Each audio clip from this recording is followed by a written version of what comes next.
Voltamos a falar sobre o direito dos animais com a advogada doutora Célia Regina Nilander. Doutora Célia, nós abordamos no primeiro bloco a questão de novas propostas, né? Há novas propostas aí para o nosso país em relação ao direito dos animais?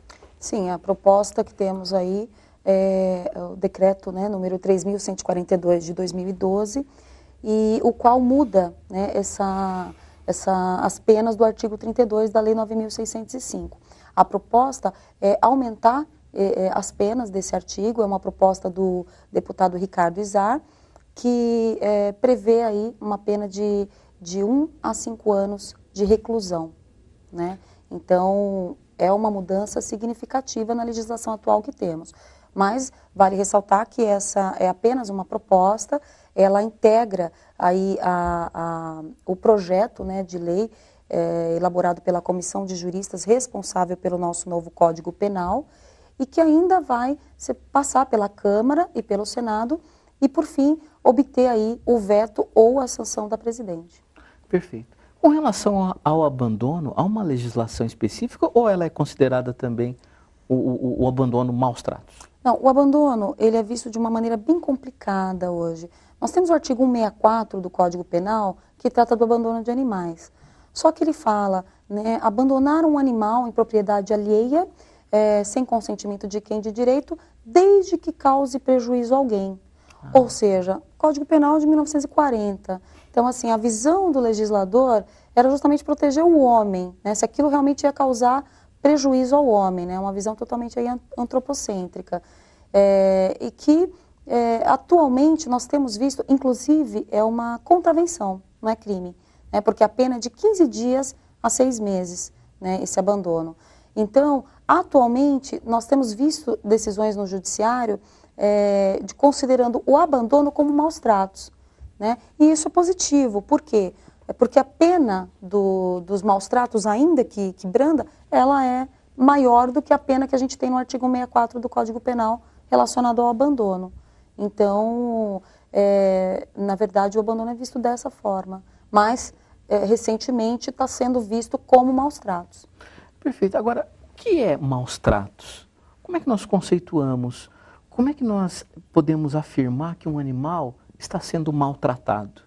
Então, a questão dos maus tratos ela vai ser analisada pelo juiz, mas é tudo aquilo que você coloca o animal de uma maneira desconfortável, se você deixa de dar comida, se você, de alguma maneira, aqueles animais que carregam peso, né? Então, existe até um decreto que ele é bem extenso, que ele fala justamente alguns maus tratos. Fala daqueles animais que levam carga, principalmente em regiões do Nordeste. Então, tem ali um rol, né? Agora, em relação aos animais domésticos, nós temos aí os mais comuns, né? Os maus tratos mais comuns são o abandono, como eu disse, que está sendo reconhecido pelo judiciário como maus tratos, você deixar o animal muito tempo sem água, sem comida, sem a presença dos donos, a agressão física ao animal, a mutilação, o envenenamento, deixar de levar um animal ao veterinário quando ele está doente. Então, essas são as formas de maus tratos mais comuns que nós vemos hoje no judiciário. Que interessante. Agora, doutora Célia, o que a pessoa deve fazer quando se depara com uma situação dessa de maus tratos, né? Aliás, eu acho que deve ser uma dúvida muito comum que te perguntam. O que se faz numa situação dessa? Sim. É importante até essa pergunta, porque as pessoas, elas muitas vezes não denunciam, não vão até uma delegacia, porque acham que vão se comprometer, às vezes a um vizinho, acham que vão ter que ingressar com o processo, e não é nada disso. Na verdade, deve-se chamar a polícia, né, ou um disque denúncia, ou ir até a delegacia, para que seja lavrado um boletim de ocorrência, né, a pessoa vai noticiar o crime, e aí, quem vai instaurar o inquérito policial é o delegado, né? O escrivão tem obrigação de lavrar o boletim de ocorrência e aí instaurar, né? O delegado instaura o inquérito policial. É importante saber que eles devem fazer isso, né? Muitas pessoas falam, eu fui na delegacia, mas eles disseram que não iam lavrar o boletim porque não era um caso de crime e tal.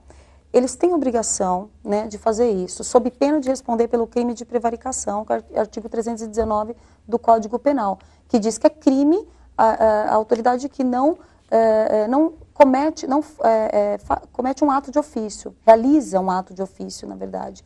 Então, eles têm obrigação, né, diante daquela notícia de um crime, de oficialmente instaurar, né? E caso a pessoa não consiga ir na delegacia, ela pode procurar um representante do Ministério Público, né? Que é o Ministério Público que representa os animais, né, no judiciário. Nós temos aí o decreto 24.645 de 34, que diz que os animais eles são tutelados pelo Estado e o Ministério Público é o responsável pela ação. Então, não é aquela pessoa que vai mover um processo. Ela só vai noticiar o crime e, muito provavelmente, ser testemunha desse crime, se for o caso. Mas quem vai mover toda a ação no judiciário é o Ministério Público, depois do processo finalizado, né? Do inquérito finalizado pelo delegado. É interessante dizer isso porque as pessoas ficam com medo de denunciar, até porque elas acham que vão se complicar ou que vão ter que gastar com um advogado. Na verdade, quem faz todo o processo é o Estado. Exatamente. Você só faz a denúncia. A obrigação é do Estado. Do Estado. O representante do Ministério Público é quem representa o animal, né? Isso está no artigo 3º do decreto 24.645 de 34. Fala justamente isso, que os animais, artigo 1º, são tutelados pelo Estado, e no artigo 3º fala que o Ministério Público é o responsável pelas ações relacionadas ao animal. Então é ele que vai ser o titular da ação penal. E muito interessante isso, doutora Célia, que a senhora comentou, com relação ao escrivão, ao delegado, que se nega a dar importância cabida para o caso numa situação de maus tratos. Exatamente, né? Deixar de cometer um ato de ofício, né, por qualquer motivo, seja ele pessoal, sentimental, enfim, é crime. Ele não pode. Ele, como uma autoridade, diante da notícia de um crime, sendo, né, caracterizando realmente um crime, obrigatoriamente eles têm que lavrar um boletim de ocorrência e instaurar o inquérito policial. Se isso não acontecer, a pessoa deve ir ao Ministério Público. Procurar o fórum, né, o Ministério Público, o representante do Ministério Público e noticiar o crime. E aí esse delegado, essa autoridade pode responder pelo artigo 319, que é a prevaricação. Perfeito. Doutora Célia, nós estamos falando aqui das leis e da punição, mas a senhora milita também na área da educação, como professora. Qual que é a sua visão da educação em relação a esse tema dos maus tratos aos animais? Então, Marcos, a educação ambiental, ela inclusive é um preceito constitucional, né? O artigo 225, que trata do meio ambiente, que nós falamos no início, ele traz aí a educação ambiental como algo imprescindível. Está descrito no inciso 6º, né, que é dever do poder público promover a educação ambiental em todos os níveis de ensino. Então, não só o endurecimento das penas, mas também a educação ambiental somadas a isso, creio que vai ter um grande avanço aí em relação à punição desses agressores e até mesmo para conscientizar as pessoas em relação aos crimes contra os animais, ao meio ambiente como um todo, né? Perfeito. Nossa, é muito assunto, né? Nós poderíamos ficar aqui várias horas conversando sobre isso. Tanto é verdade que nós vamos fazer uma edição especial do programa Mundo Animal, levando esse assunto até a semana que vem. Porque agora, doutora Célia, eu gostaria que a gente falasse sobre o tráfico de animais, né? Mas antes, concluindo esse programa, eu gostaria que a senhora deixasse uma mensagem e os seus contatos para os telespectadores que tenham dúvidas em relação a esse tema tão novo e eu entendo que tão pouco abordado. Certo. Vou deixar o meu e-mail, teria o maior prazer em responder as dúvidas e os meus contatos também. E a mensagem que eu posso deixar, Marcos, é no sentido das pessoas se conscientizarem em relação a isso. Eu acho que não deveria ser necessário uma lei para punir com maior rigor, até porque os animais fazem parte aí da nossa sociedade, fazem parte de todo um ecossistema que temos, então, enfim, temos que preservar, né, o meio ambiente. E quem tiver dúvida pode entrar em contato comigo, o meu e-mail é celianilander@aasp.org.br. O site do escritório é www.advocacianilander.jur.br. E aí eu teria um prazer em responder as questões. Perfeito, quero agradecer a sua participação nesse tema direito dos animais tão importante nos dias de hoje. Obrigada, prazer foi meu. Telespectadores do programa Mundo Animal, acessem www.tvmundi.com.br. Dúvidas, críticas, sugestões de pauta, mandem um e-mail para a gente. mundi.animal@tvmundi.com.br. Nós vamos continuar nesse assunto na semana que vem, falando especificamente sobre tráfico de animais aqui com a professora doutora Célia Regina Nylander, advogada criminal. Até a próxima semana. Tchau, tchau.